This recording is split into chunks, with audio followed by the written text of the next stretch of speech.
Chapter solutions, topic colligative properties. दो colligative properties पहले हो चुका है, relative lowering of vapour pressure और दूसरा था एलिवेशन ऑफ बॉइलिंग पॉइंट। आज third colligative properties, depression of freezing point को डिस्कस करेंगे। इसको समझने के लिए सबसे पहले हम जानेंगे फ्रीजिंग पॉइंट ऑफ लिक्विड क्या होता है। Freezing point of A liquid or substance is defined as the temperature at which the vapor pressure of the substance in its liquid phase is equal to its vapor pressure in the solid phase। मतलब freezing point वह temperature होता है जिस temperature पे उस substance का liquid phase में जो वेपर प्रेशर होगा, that vapour pressure will be equal to the vapour pressure of that substance in solid phase। अब आइए इसी को हम समझने के लिए एक यहाँ पे क्लोज कंटेनर लेते हैं। इसमें प्योर सॉल्वेंट है जो कि लिक्विड स्टेट में है और यह जिस टेम्परेचर पे इसको हम रखे हुए हैं उस टेम्परेचर पे वह वेपर फॉर्म कर रहा है। यह वेपर इस सरफेस के ऊपर जो प्रेशर एक्सर्ट करेगा, that pressure is called vapour pressure in equilibrium and that pressure is denoted by PA0। Next, इसी प्योर सॉल्वेंट का हम सॉलिड स्टेट में ये अब दूसरा कंटेनर में इसको रखे हुए हैं। सॉल्वेंट सेम है AA, लेकिन ये इसका सॉलिड स्टेट है और सॉलिड स्टेट में रखे हुए हैं तो सॉलिड के ऊपर भी वेपर फॉर्म करेगा, थोड़ा बहुत वेपर फॉर्म करेगा और ये जो प्रेशर एक्सर्ट करेगा इसको हम कहेंगे PA0 डैश। यानी लिक्विड स्टेट के वेपर प्रेशर को PA0 से डिनोट कर रहे हैं और प्योर सॉल्वेंट के सॉलिड स्टेट में जो उसका वेपर प्रेशर होगा उसको हम PA0 डैश से डिनोट कर रहे हैं। अब आइए इस प्योर सॉल्वेंट में डालेंगे non volatile solute. Non volatile यानी जो वेपर फॉर्म नहीं करता हो उसको जैसे ही हम डालेंगे तो वेपर प्रेशर डिक्रीज हो जाएगा। ये पहले भी बता चुके हैं कि non volatile solute surface area को कवर करता है और सॉल्वेंट मॉलिक्यूल के नंबर को डिक्रीज कर देता है। सरफेस एरिया डिक्रीज करने से वेपर मॉलिक्यूल कम बनता है, इसीलिए प्रेशर भी कम एराइज होता है और इसी प्रेशर को हम कहेंगे P सॉल्यूशन। यानी ये हो गया वेपर प्रेशर ऑफ सॉल्यूशन। अब आइए सॉल्यूशन का फ्रीजिंग पॉइंट क्या होगा। सॉल्यूशन का फ्रीजिंग पॉइंट को जानने के लिए हम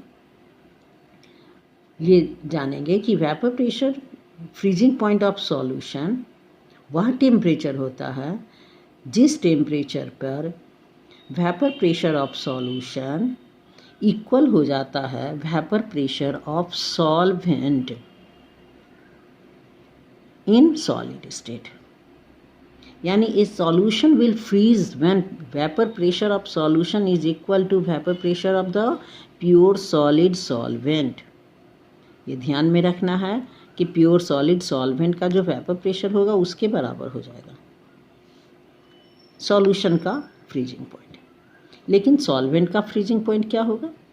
सॉल्वेंट का फ्रीजिंग पॉइंट वह टेम्परेचर होगा जिस पर इस लिक्विड का वेपर प्रेशर जो PA0 है, यह PA0 इक्वल हो जाना चाहिए PA0 डैश का। जिस टेम्परेचर पर ये वैल्यू के बराबर हो जाएगा वह टेम्परेचर हो जाएगा freezing point of liquid, pure liquid. और जिस टेम्परेचर पर P सॉल्यूशन इक्वल हो जाएगा PA0 डैश का उसको हम कहेंगे freezing point of solution. Clear है? जिस टेम्परेचर पर PA0 इक्वल होगा PA0 डैश का उस टेम्परेचर को कहेंगे हम फ्रीजिंग पॉइंट ऑफ सॉल्वेंट और लिक्विड। लेकिन फ्रीजिंग पॉइंट ऑफ सॉल्यूशन किसको कहेंगे? जिस टेम्परेचर पर पी सॉल्यूशन यानी vapour pressure of solution equal होगा पी ए नॉट का, पी ए नॉट डैश का, यानी vapour pressure of pure solvent in solid state का, वह temperature freezing point of solution हो जाएगा। अब आइए इसी को हम ग्राफ से समझते हैं। इस ग्राफ में इस एक्सिस, ये एक्सिस हो गया वेपर प्रेशर और इस एक्सिस पे रखते हैं टेम्परेचर। सबसे पहले हम इसको कंसीडर करेंगे। इसका वेपर प्रेशर जो भी है पी ए नॉट डैश का वैल्यू, उसको हम ये देख रहे हैं कि ये जो है पी ए नॉट का वैल्यू है इस टेम्परेचर पे, P A not dash vapour pressure. जैसे ही हम इसका टेम्परेचर को डिक्रीज़ करेंगे तो इसका वेपर प्रेशर डिक्रीज़ हो जाएगा, बहुत तेज़ी से वेपर प्रेशर डिक्रीज़ हो जाएगा। इसीलिए ये बिल्कुल स्ट्रेट लाइन है। अब आइए, यानी ये क्या शो किया? Vapour pressure of pure solvent in solid state. अब हम इसको कंसीडर करते हैं। इसका जो वेपर प्रेशर है वो है पी ए नॉट। तो ये जो पॉइंट है ये पी ए नॉट का पॉइंट है इस टेम्परेचर पर, यानी इस टेम्परेचर पर यह वेपर प्रेशर है प्योर सॉल्वेंट का।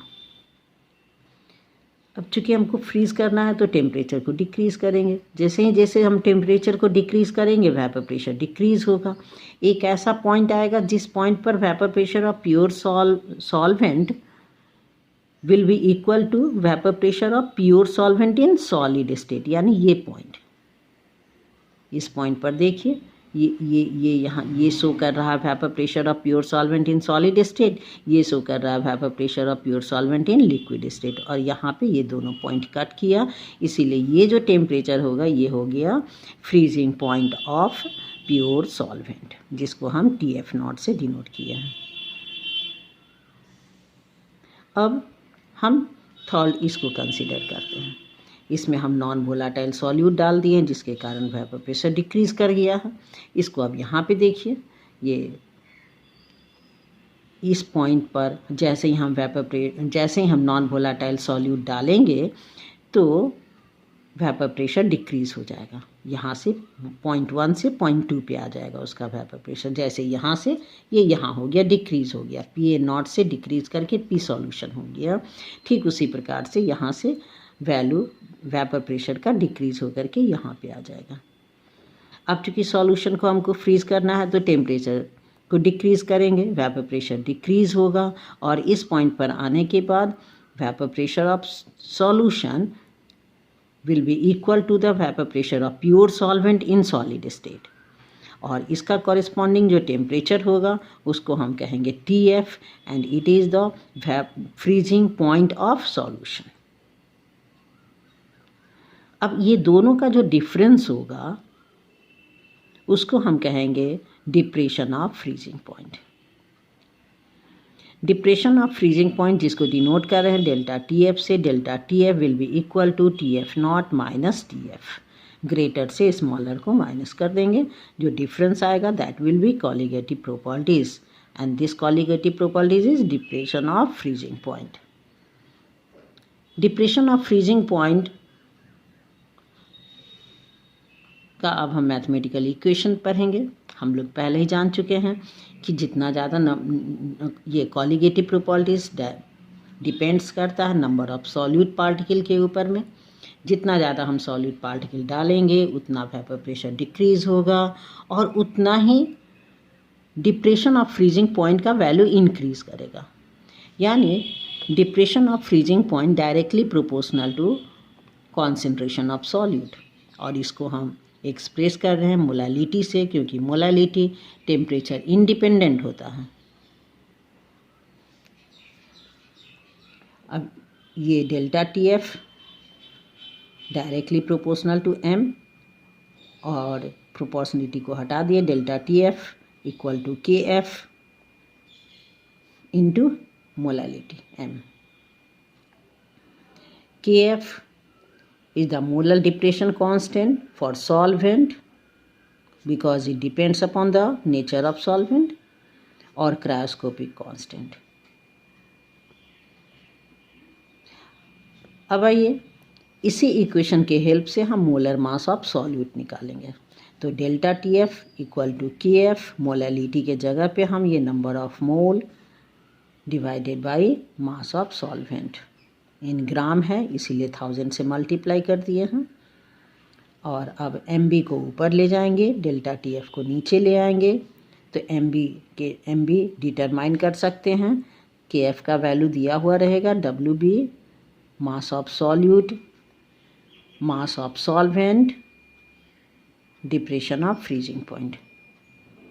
और इस तरह से इस इक्वेशन को, इसका हेल्प लेकर के हम निकाल सकते हैं मोलर मास ऑफ सॉल्यूट।